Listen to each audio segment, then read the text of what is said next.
आजादी को 60वीं सालगिरह का तोहफा देता राष्ट्रगीत।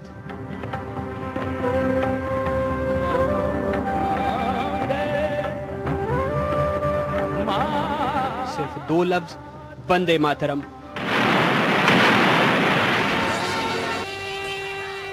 इस वंदे मातरम के सहारे लोग सूलियां चढ़ गए, जुल्म सह गए, लेकिन हारे नहीं।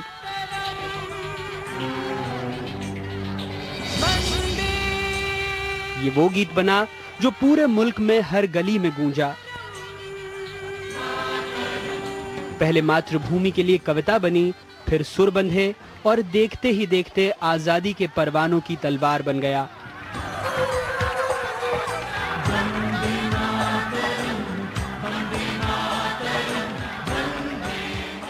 लेकिन वंदे मातरम ने खुद भी लंबी लड़ाई लड़ी। आजादी के ठीक बाद देश की संविधान सभा में बहस चल रही थी कि इस गीत को क्या माना जाए। एक तबका था जिसका कहना था कि वंदे मातरम आजादी के आंदोलन की जान है, लेकिन दूसरा इससे इत्तेफाक नहीं रखता था। इस गीत का कांग्रेसियों से भी दिली रिश्ता था। वक्त था 1896 का, कांग्रेस का अधिवेशन चल रहा था।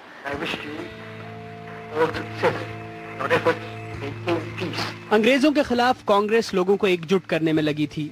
कलकत्ता के बीडन स्क्वायर पर रविंद्रनाथ टैगोर भी आए। एक कवि और गीतकार की बंगाल की दुनिया में पैठ बढ़ रही थी और तभी उन्होंने पहली बार संस्कृत और बांग्ला का वंदे मातरम गाया। रविंद्र बाबू की आवाज उस वक्त कुछ ऐसी सुनाई पड़ी।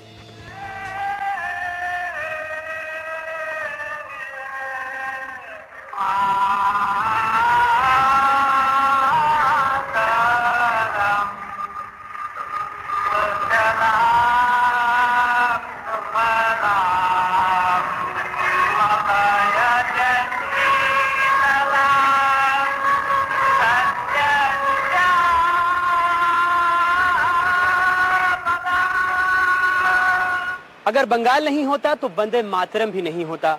रविंद्रनाथ टैगोर आनंद मठ से वो गीत लेकर आए जिसकी जड़ में संघर्ष की कहानी थी। 1900 के करीब हिंदुस्तान भी एक संघर्ष की तैयारी कर रहा था और वंदे मातरम उस लड़ाई का हिस्सा बना।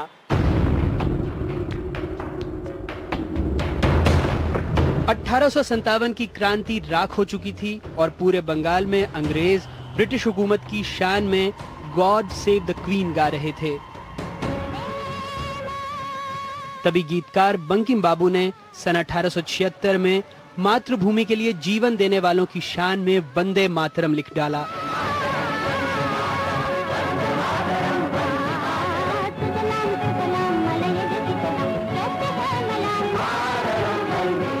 आधी संस्कृत और आधी बांग्ला में मातृभूमि की कहानी पूरी हुई, लेकिन लफ्ज कुछ मुश्किल थे।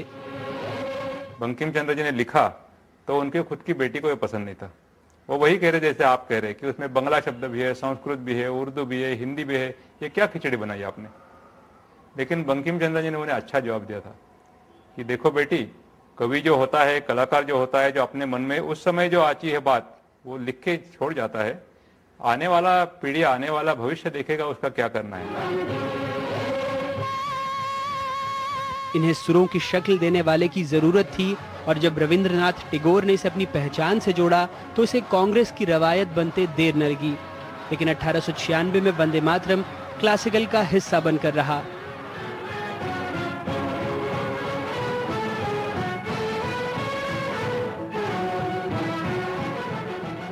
धीरे धीरे कांग्रेस में वंदे मातरम गाया जाने लगा। बाद में ये परंपरा बन गया, लेकिन बंगाल में जनमानस का गीत बना।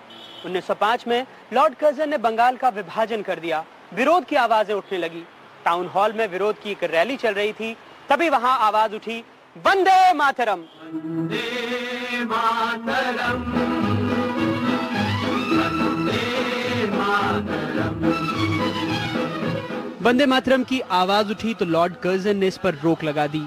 रातों रात बंगाल विभाजन का विरोध पूरे देश में पहुंचने लगा और उसी तेजी से पहुंचने लगा ये गीत भी।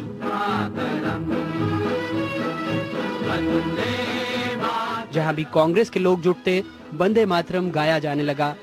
तब रविंद्रनाथ के साथ और भी कई गायकों ने इसे सुर में बांधा। एक गीत जनता के बीच उतर रहा था और ग्रामोफोन कंपनियां इसे रिकॉर्ड कर रही थीं। अंग्रेजों को एक गीत का डर सता रहा था, इसीलिए 1907 में एच बोस कंपनी के वंदे मातरम वाले रिकॉर्डों को खत्म कर दिया गया। लेकिन गीत को आवाज मिल चुकी थी और पूरे देश में इसे अलग अलग तरीके से लोग गा रहे थे। इसी कोशिश का एक नतीजा था श्री नारायण चंद्र मुखर्जी की ये तर्ज।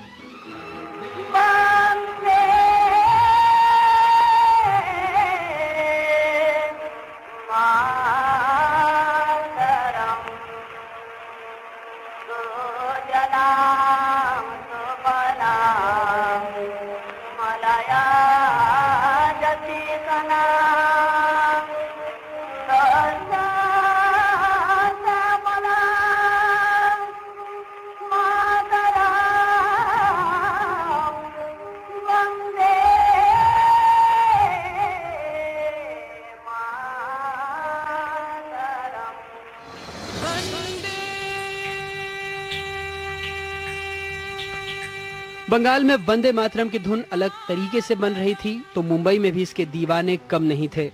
मस्जिद बंदर के पास रघुनाथ मंदिर के पुजारी सावला राम बुआ ने राग कलिंगड़ा तो विष्णुपंत पगनेस ने राग सारंग में वंदे मातरम को ढाल दिया।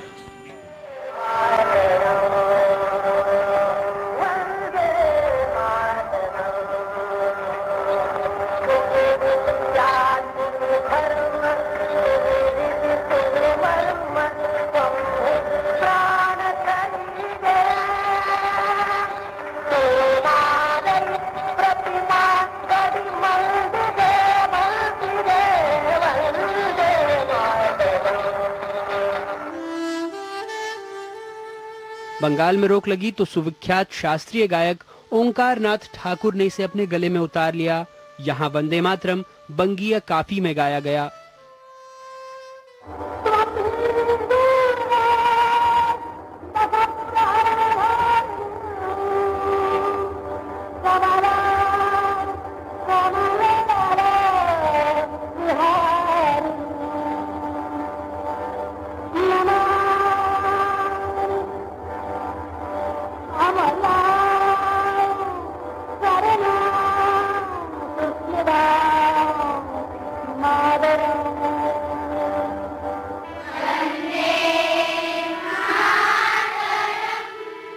कोशिश थी इस गीत को हर तबके तक पहुंचाने की। कोई साजिंदा था तो कोई गायक, लेकिन तभी वंदे मातरम ने नई शक्ल ले ली। बंगाल के तिमिर बरन भट्टाचार्य ने इसे बैंड पर बजाया। नेताजी सुभाष चंद्र बोस आजाद हिंद फौज के जरिए अंग्रेजों से लोहा लेने के लिए तैयार थे। फौज ने इसे अपना राग बना लिया। उस वक्त सिंगापुर रेडियो से ये गीत पहली बार बजा।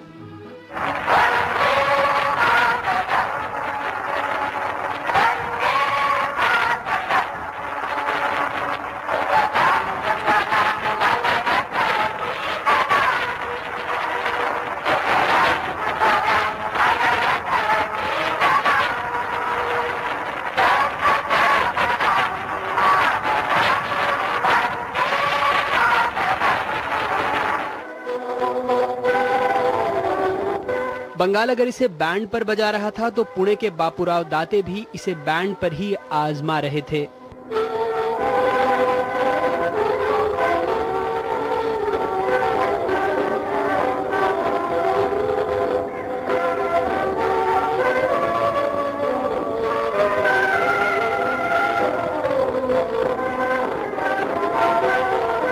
मैं तो ये चीज को मानता हूं कि जब हमारे देश की जो मांग हुई वो संगीत के द्वारा मतलब पूर्ति करने की कोशिश सब संगीतकारों ने की, देशवासियों ने की और उस ट्यून को, उस राग को अपनाया। जब आपने कहा कि 1895 में जब पहली बार ये गाया गया और आपने कहा कि करुणा रस में था, कालिंगड़ा में था, तो हमारे देश की मांग थी कि हे भगवान, हे माँ, तुम्हारी ये इच्छा पूरी करो। अभी कुछ देर के लिए रुकेंगे। जब वापसी करेंगे तो आपको बताएंगे कि कैसे वंदे मातरम दुनिया के 100 सबसे ज्यादा सुने जाने वाले गानों में शुमार हुआ।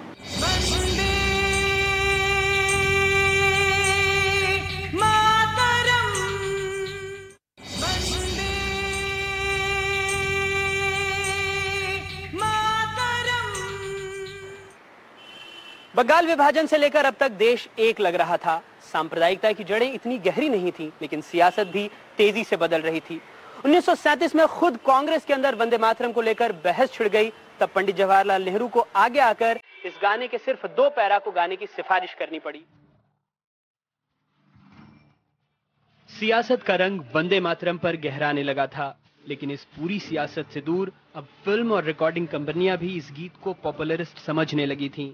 गढ़ अब भी पश्चिम बंगाल ही था। बंगाल में अरविंद घोष पर महाविप्लवी अरविंदो फिल्म बनी, वहां भी वंदे मातरम को जगह मिली।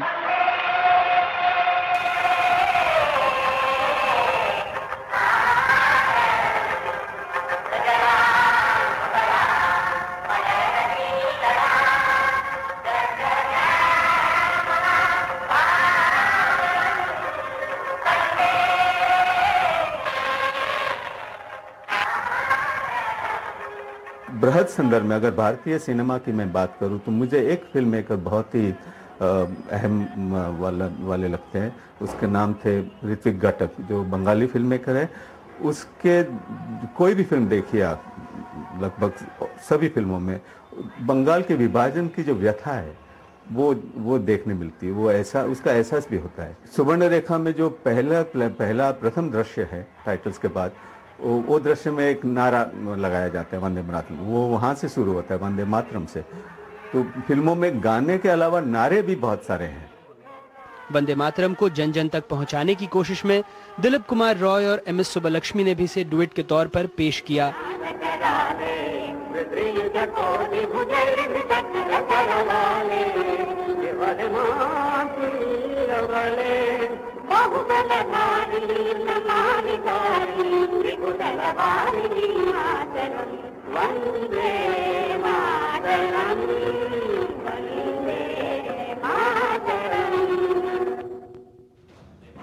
देश भर के कलाकारों ने इस गीत को जिस तेजी से अपनाया, उस तेजी से ही ये फैलने लगा था। आजादी आते आते वंदे मातरम देशभक्तों का चोला बन चुका था। 1947 में आजादी मिली तो एक तबका ऐसा था जो कहने लगा कि वंदे मातरम ही सही मायनों में देश का गीत है। महाराष्ट्र के दो संगीतकार वीडी अंबाईकर और मास्टर कृष्ण राव ने वंदे मातरम का झंडा बुलंद कर लिया। अंबाईकर को तो वंदे मातरम से इतना लगाव था कि उन्होंने चौपाटी पर चलते चलते सरदार वल्लभ भाई पटेल को राग खंबावती में वंदे मातरम सुना दिया। अपनी धुन लेकर अंबाईकर मोगूबाई कुरेडकर के पास गए। उन्होंने वंदे मातरम कुछ इस अंदाज में गाया।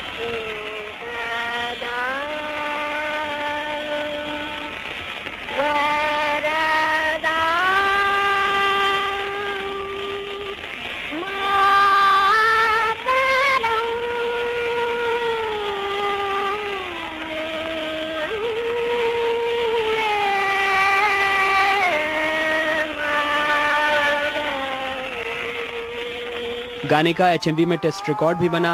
धीरे धीरे सबकी कोशिशें रंग लाई और आखिरकार 24 जनवरी 1950 को वंदे मातरम को राष्ट्रगीत का दर्जा मिल गया।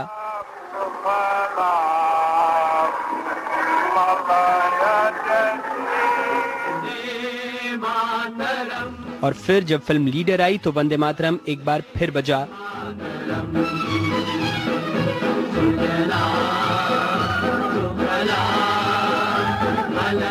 अब देश के कोने कोने में दूरदर्शन पहुंचने लगा था।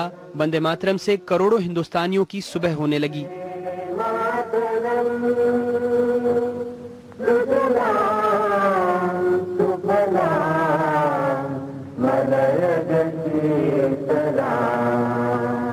वक्त वक्त पर वंदे मातरम अलग अलग तेवर, अलग अलग कलेवर में पेश किया जाता रहा। कभी सास तो कभी आवाज तो कभी दोनों इसके साथी बने। यही बात विवाद का विषय भी रही कि आखिर कैसे राष्ट्रगीत को प्रयोगों के हवाले किया जा सकता है।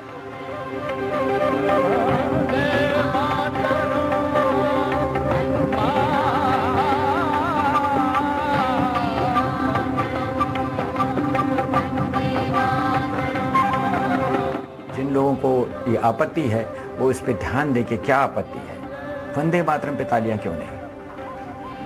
हम तो ये कहते हैं कि जनगण मन अधिनायक जब खत्म होता है तो तालियों से गड़गड़ाहट के बाद खत्म होना चाहिए, क्योंकि वो जताता है कि हमने हमारे देश के लिए, मतलब हमारी देश का नेशनल एंथम गाया है।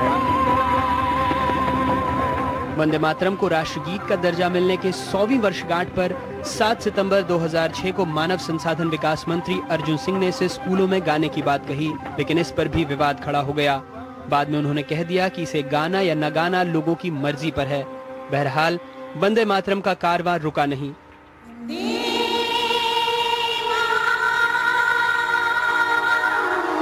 कभी लता मंगेशकर ने इसे अपने अंदाज में गाया,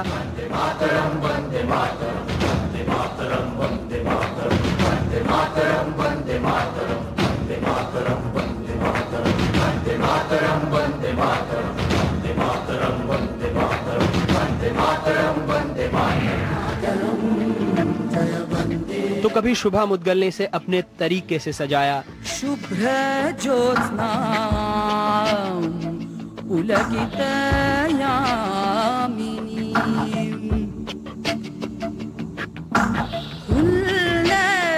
कुसुमित द्रुमदल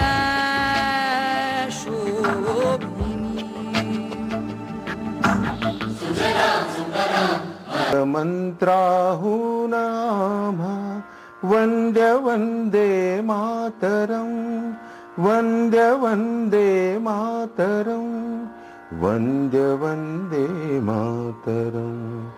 याच मंत्राने मृतांचे राष्ट्र सारे जागले, शस्त्रधारी निष्ठुरांशी शांतिवादी झुंजले। शस्त्रहीना एकलाभे शस्त्र वंदे मातरं, शस्त्र वंदे मातरं, वंद्य वंदे मातरं, वंद्य वंदे मातरं। वंदे मातरं सुजलां सुफलां मलयज शीतलां सस्यश्यामलां मातरं, वन्दे मातरं। ஆயிரம் உண்டிங்கு ஜாதி ஏனில் நீர் வந்து புகழன்ன நிதி ஓர் தாயின் வயிற்றில் பிறந்தோ, தமிழ் சண்டை செய்தாலும் சகோதரர் அன்றோ.